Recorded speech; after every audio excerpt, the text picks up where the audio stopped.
नमो नमः बच्चों। आज हम समाधान में कक्षा 8 बोर्ड परीक्षा में किस तरह के प्रश्न आने वाले हैं इसके एक मॉडल प्रश्न पत्र के बारे में चर्चा करेंगे। ये मॉडल प्रश्न पत्र आपके लिए एक बार देखना आवश्यक है कि परीक्षा में क्या आएगा, किस तरह का आएगा। तो ये सब आपकी शंकाओं का समाधान आज हम इस मॉडल पेपर में करेंगे। राजस्थान राज्य शैक्षिक अनुसंधान एवं प्रशिक्षण परिषद उदयपुर द्वारा RSCERT द्वारा ये नमूना प्रश्न पत्र आपके लिए उपलब्ध करवाया गया है कि आपकी परीक्षा में किस तरह का प्रश्न इस साल आने वाले हैं। अवधि इसमें 2.5 घंटे दी हुई है आपकी और 80 नंबर का आपका प्रश्न पत्र है।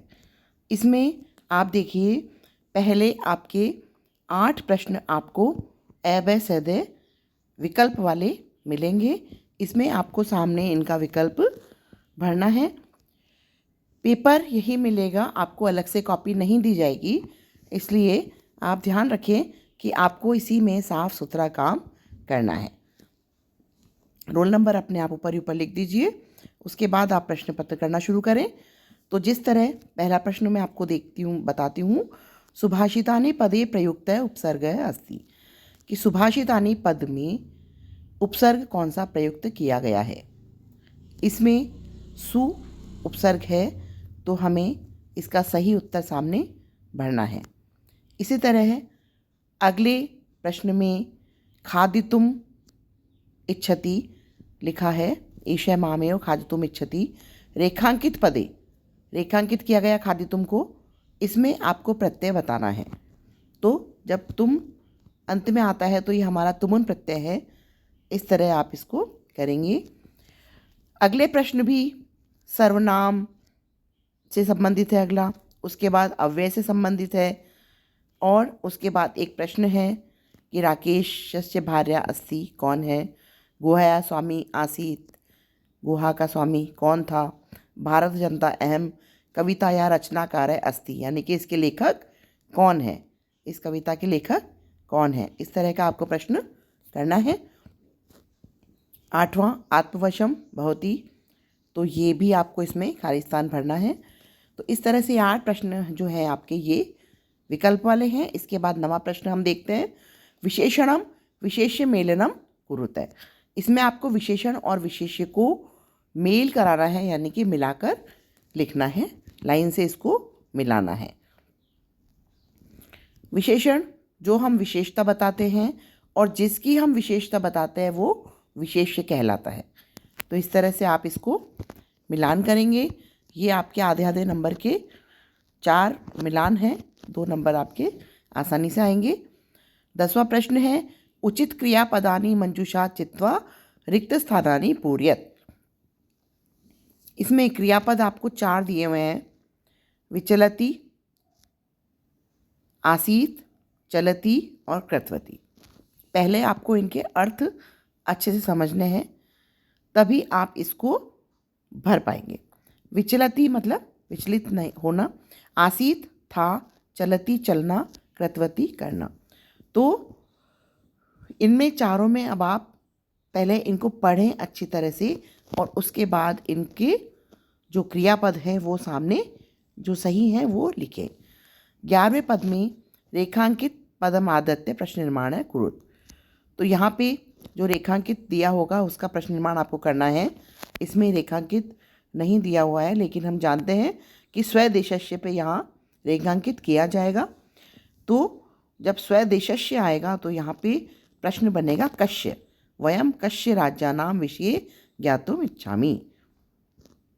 ऐसे ही पृथ्वी सूर्यो मध्य चंद्रस्य, यहाँ पे भी चंद्रस्य के नीचे रेखांकित होगा, तो आप आएंगे कस्य, कस्य छायापातेन सूर्य ग्रहणम भवति। 12वां प्रश्न हम देखते हैं, कोष्ठेषु दत्तेषु शब्देषु समुचितम विभक्तिम योजित्वा रिक्त स्थानानि पूरयत। कोष्ठक में शब्द दिए हैं, उनकी हमें सही विभक्ति लगाकर यहाँ भरनी है ताकि ये हमारा वाक्य सही बन सके। 13वां प्रश्न है, संधि विच्छेदम संधि युक्तम च कुरुत। एक आपको संधि विच्छेद करना है और दूसरे में आपको संधि इसकी बनानी है। 14वां प्रश्न है ग्रहाणि अस्माभिः नित्यं स्वच्छानि क्रियन्ते। स्वच्छानि में आपको विशेषण और विशेष्य पृथक पृथक करना है कि इसमें विशेषण क्या है और विशेष्य कौन सा है। आगे हम 15वां प्रश्न देखते हैं। अधोलिखितानां प्रश्नानाम् उत्तराणि एक पदेन लिखत। जब हमें एक पद में उत्तर लिखना है तो हमें उसका पूरी वाक्य में उत्तर नहीं देना, सिर्फ जो प्रश्न पूछ रहे हैं उसी का उत्तर देना है। निज निकेतनम कुत्र अस्ति, यहाँ आपको सिर्फ कुत्र का उत्तर देना है, कुत्र का आंसर इसमें लिखना है। कुत्र, कस्मात्, कीदृशम और किम, ये चारों प्रश्नों में आपको सिर्फ इन्हीं का उत्तर यहाँ लिखना है। 16वें प्रश्न में हम देखते हैं अधोलिखितानां प्रश्नानाम् उत्तराणि पूर्ण वाक्येन लिखत। जब पूर्ण वाक्य में उत्तर पूछा जाता है बच्चों तो आपको पूरे वाक्य में उत्तर लिखना होता है। सिंह है कस्मिन् समये गुहायां समीपे आगत। अब आप इसमें लिखेंगे सिंह है कस्मिन् समये का उत्तर यहाँ लिखेंगे, फिर गुहायां समीपे आगत है पूर्ण विराम। इस तरह से आप इसका उत्तर देंगे। यहाँ पे आपको 4 प्रश्न दिए हुए हैं। फिर 17वां प्रश्न हम देखते हैं मंजूषात है उचितानि संज्ञा पदानि चित्वा लिखत। इसमें रिक्त स्थानी पूर्यत करने हैं आपको। तो मंजूषा जो दी हुई है उसमें से उचित संज्ञा पद चुनकर और नीचे इसमें आपको पढ़ने हैं। शालिनी, आर्यभट्ट, वस्त्राणि और भगिनी प्रदेश है। तो नद्याम इसमें आएगा वस्त्राणि, प्रक्षालयन्ति मतलब धोते हैं।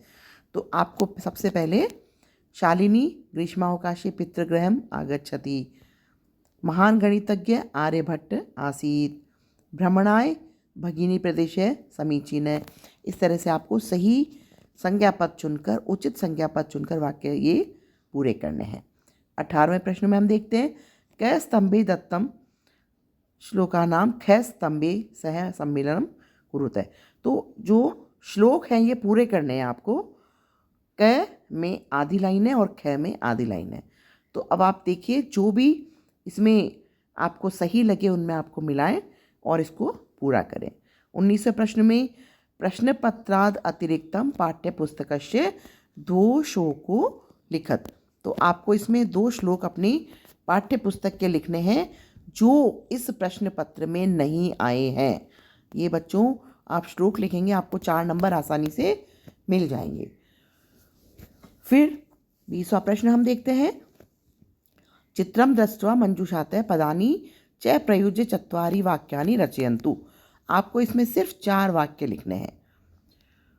इसके लिए आप मेरा पुराना वीडियो देख सकते हैं जिसमें मैंने वाक्यों की रचना बताई है बहुत ही सरल तरीके से। तो आप 4 लाइनें तो उसे देखकर आसानी से बना देंगे बिल्कुल। जैसे पहली लाइन इदम चित्रम रक्षाबंधनम अस्ति, इस तरह से आप इसको लाइन बना पाएंगे। और दूसरा है अथवा भी इसमें दिया हुआ है जो आपको मंजूषायाम लिखितानाम शब्दानाम सहायेन कथाम लिखत। ये मंजूषा में आपको 8 शब्द दिए हुए हैं, इनको आपको यहाँ भरने हैं और हर शब्द आधे नंबर का है। इस तरह से आपके 4 नंबर आते हैं। बच्चों ऊपर जो आप चित्र देखकर रचना करेंगे उसमें आपको एक पंक्ति का 1 नंबर पूरा मिल रहा है।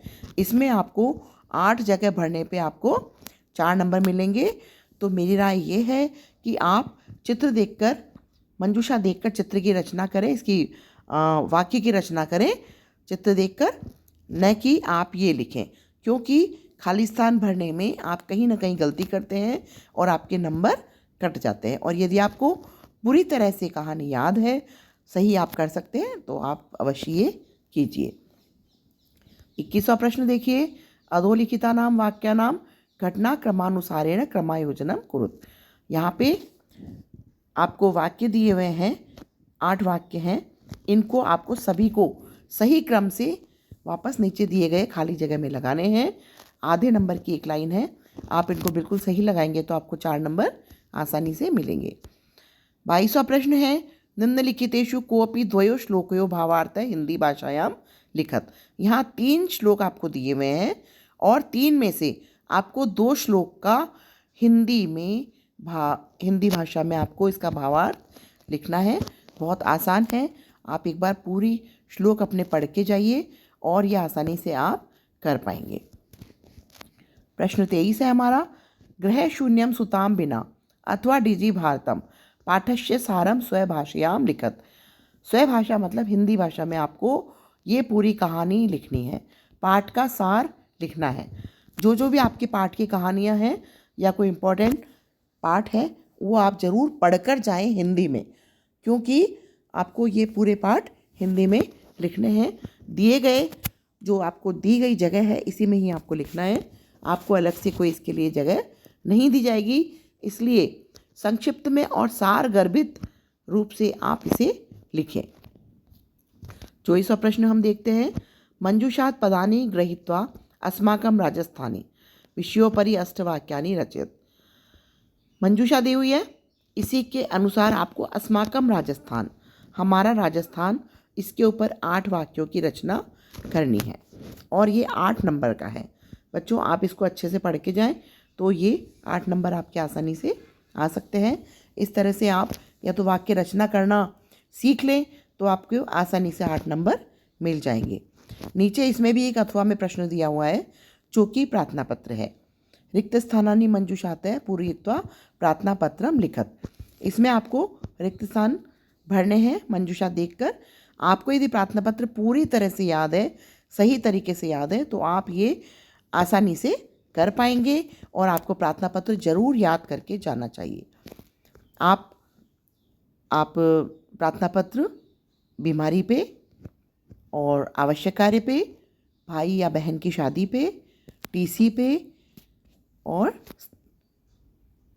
शुल्क प्राप्ति के लिए, शुल्क माफ़ करने के लिए ये ज़रूर याद करके जाएं, क्योंकि इनमें से कोई भी प्रार्थना पत्र आपके आ सकता है।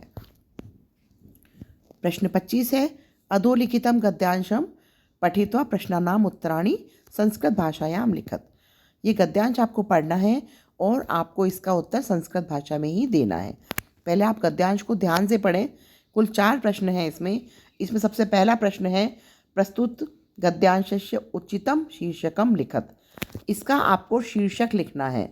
अब आप देखिए इसमें किसके बारे में बात की गई है, और पर्यावरण के बारे में बात है। इसमें प्लास्टिक, मिट्टी, पर्यावरण। तो अब इसमें देखिए पर्यावरण की विशेषता है क्या है, आप ही देख के उसका उचित शीर्षक जरूर लिखें।